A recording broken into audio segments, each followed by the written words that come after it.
Alright, these have their templates attached, and since the template's a 1/2 inch thick, it affects everything.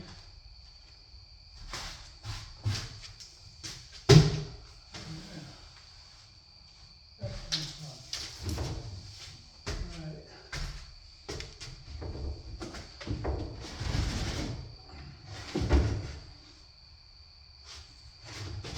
Okay.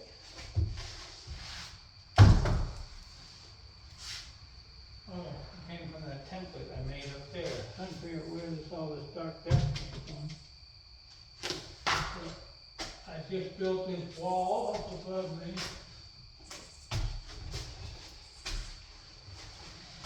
Okay.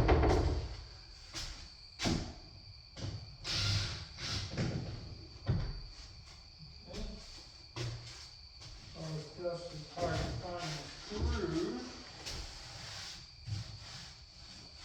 Rondo. I love Rondo.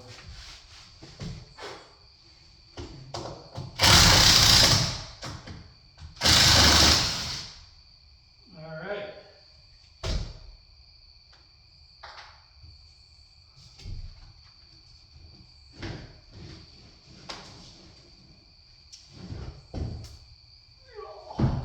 Weighs a little bit. Okay. That's a nice one. Hello. Right.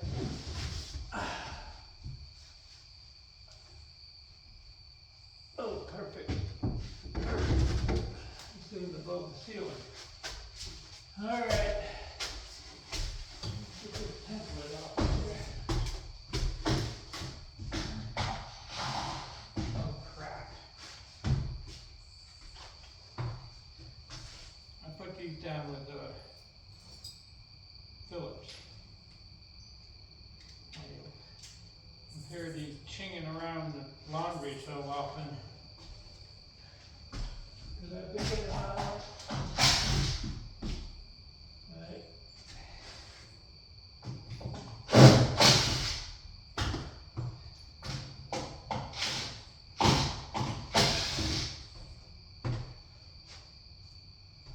Whoa, that's gonna be a trick there. Alright. Why can't life be easy?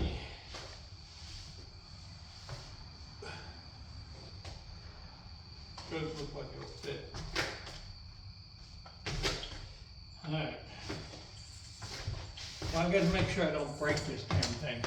I've gotten this far without breaking any of them.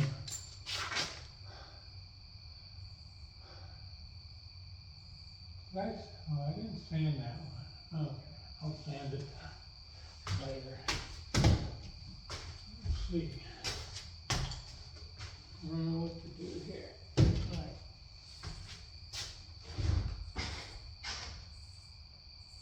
That was a shit road. Alright. There's one. Thinking there's one up there. Whoa, whoa, whoa. Don't do that. Okay. Yeah. If I drop it, then the stress could crack this. Put finger joints and all this. Alright.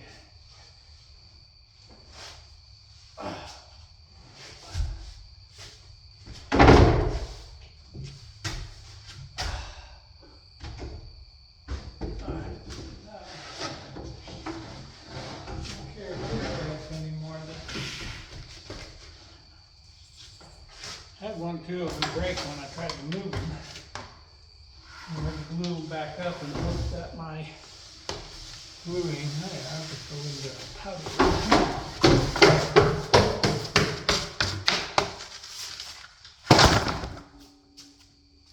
Alright, so now got one more to do.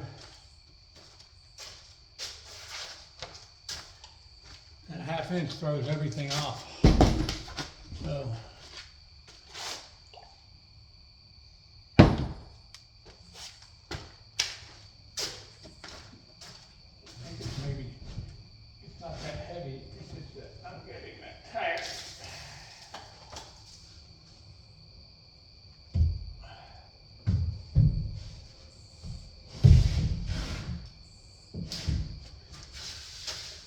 Alright, so we're Phillips again.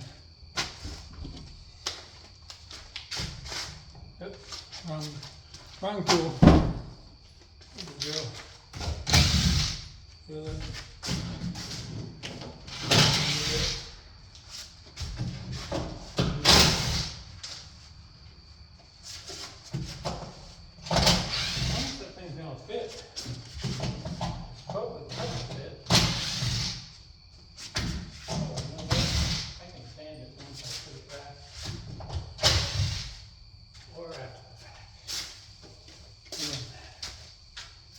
Alright.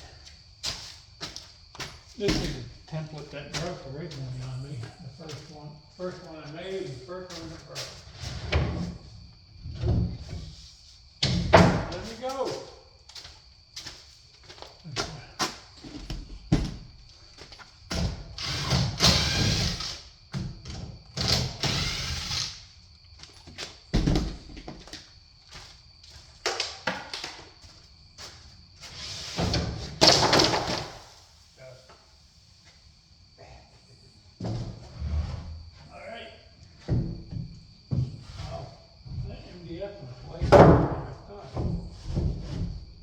Alright.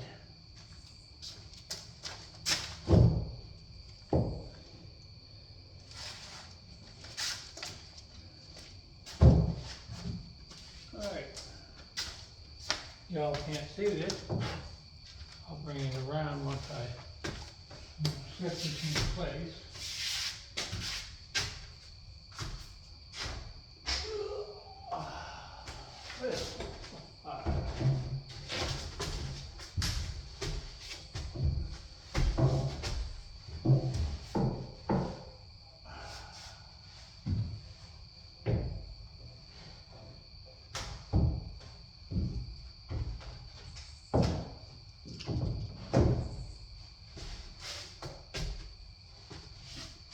It's always good to have a good painter behind you. I'll tell you that.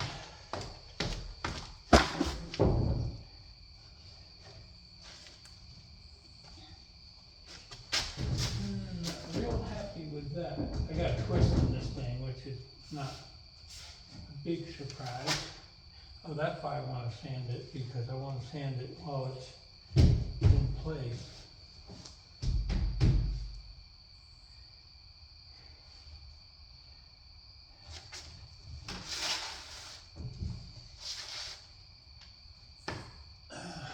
I'm not real happy with that. I'm moving back to our bolt.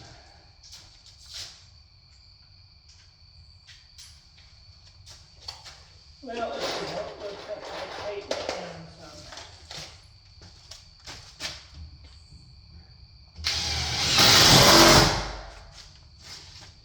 some. Alright, I mean, I'll be fudging that. This is you know, with the twist and everything, I need to hold that down. So I can sand it.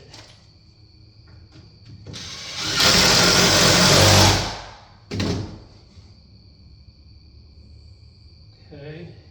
And then like lock this thing in position while I'm here.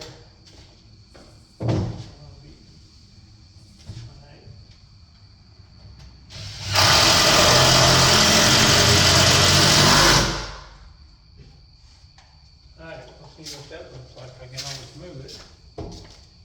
Alright, I'm gonna go up and look at the top. Could be scary. Like that. So good to have a good view.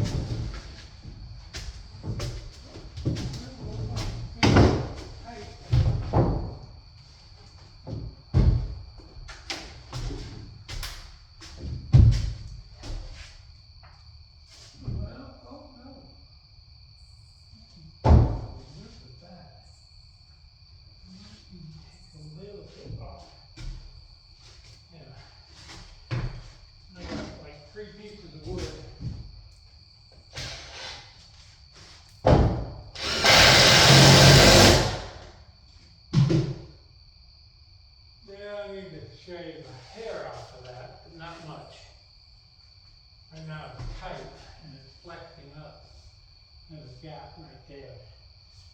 But the twist and everything is coming out. Alright, I'm going to take you for a walk through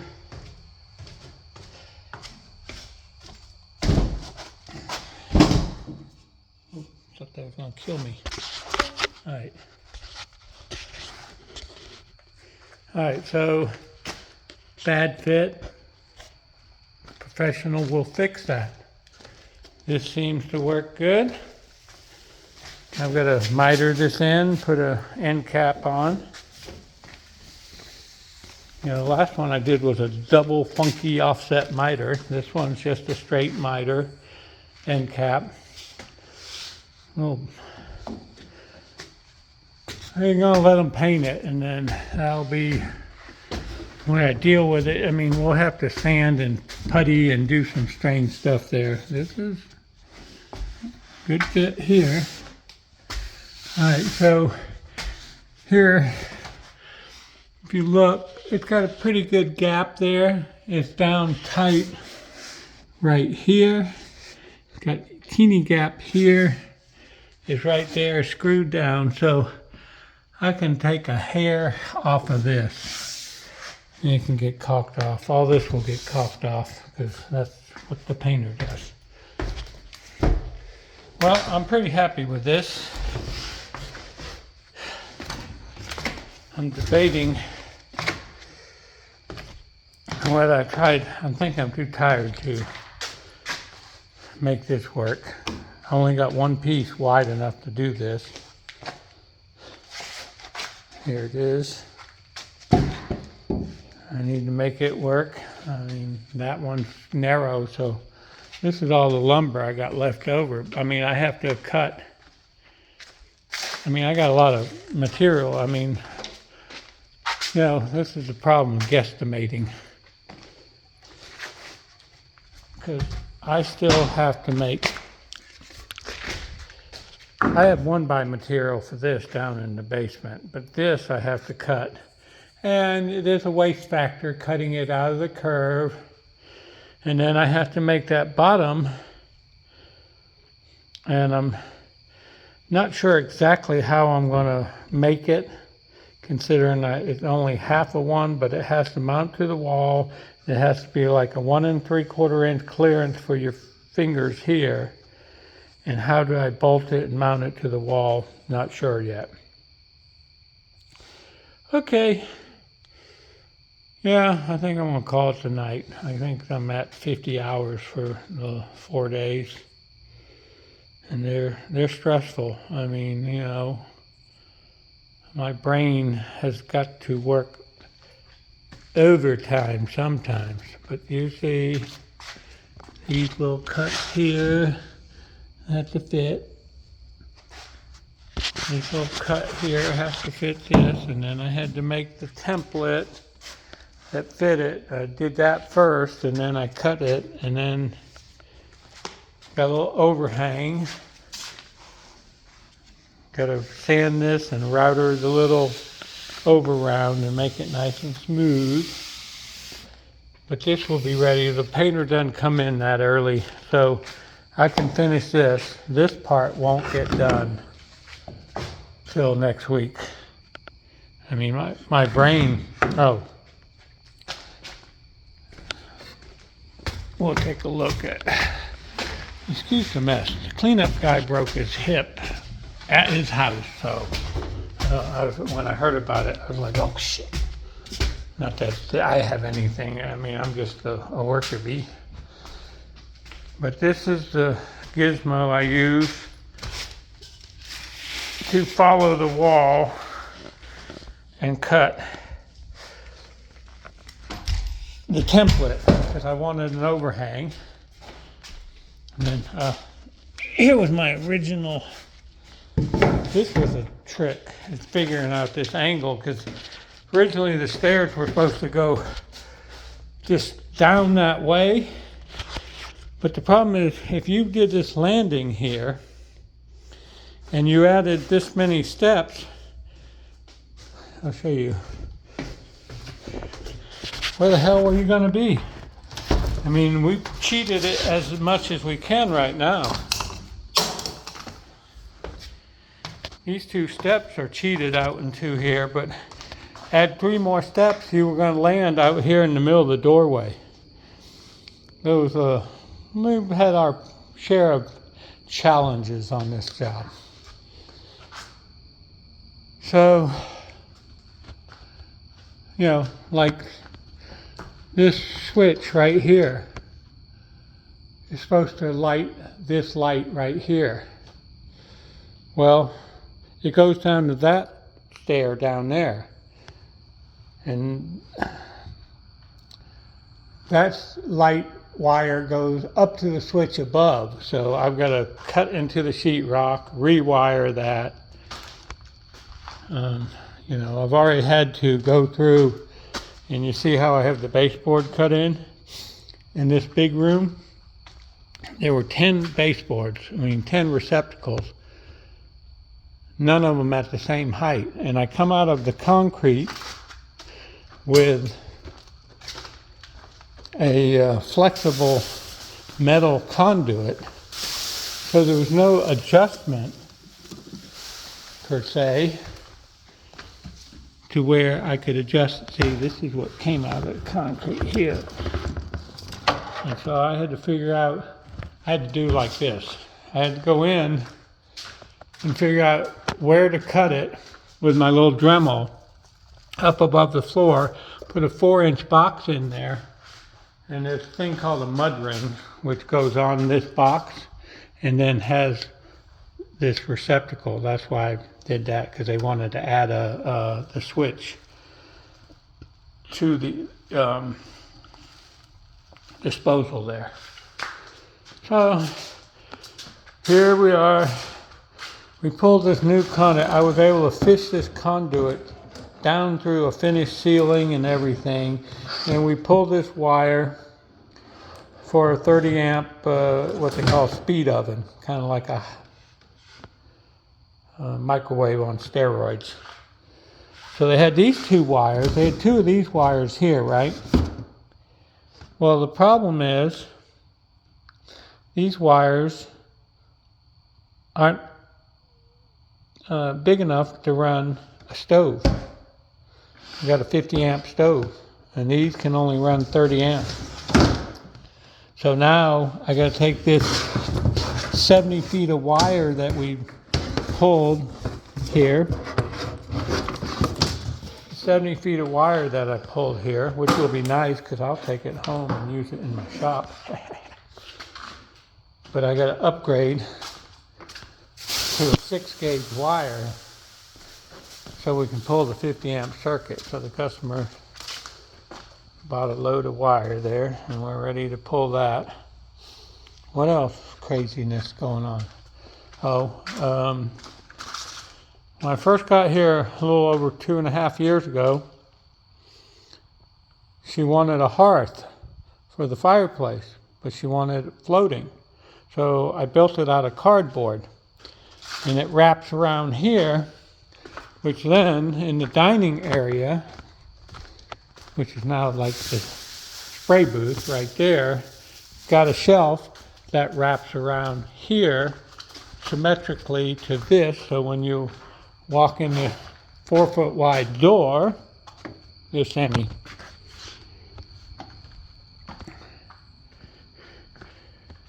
it's equal distance from there. But I had to do this before the sheetrock went up. Hell, I had to put all the damn doors in, door jambs before I even got the doors in before the sheetrock went up, because this one, well, we sheetrocked up to here, but that's only like a couple doors. What's really, and this had my brain for a while. See how that door is? It's just the jamb. So I had to hang these jambs before the doors went up. And that was figuring out, oh shit, how do I do this? So I cut a piece this big for this down here, and the stop wasn't on. And I made sure it was perfectly square. I made sure the hinge side was level, and made sure these two uprights were cut the same height. The top and bottom were cut the same height. I made sure I had a perfect diagonal. All right, I think the rambling's over with right now because I'm exhausted. I'm ready to unwind. Get ready in the morning to finish this last little part for the painter. Monday, this is going to be cool because all this stuff that I give to him, everything except for these two here, because I'm going to work on them next week. I got to figure out. Oh yeah, that's where my gizmo that I made to cut the template. I'm making a new gizmo for cutting the groove. Now it's missing the two wheels here. I'd put it back on the gizmo. I'm not happy with this design on my springy thing, so I'm going to change it. But I want to cut this groove. Actually, I'm going to do it a little different because I want to cut the groove smaller than this, and then I want to cut a little rabbet here so when it comes down, it fits nice and tight. And then I don't have to worry about how clean that cut is because this will be a good clean cut. All right. Thank you for listening to my rambling. Bubblegum and Shoestring Mobile, over and out.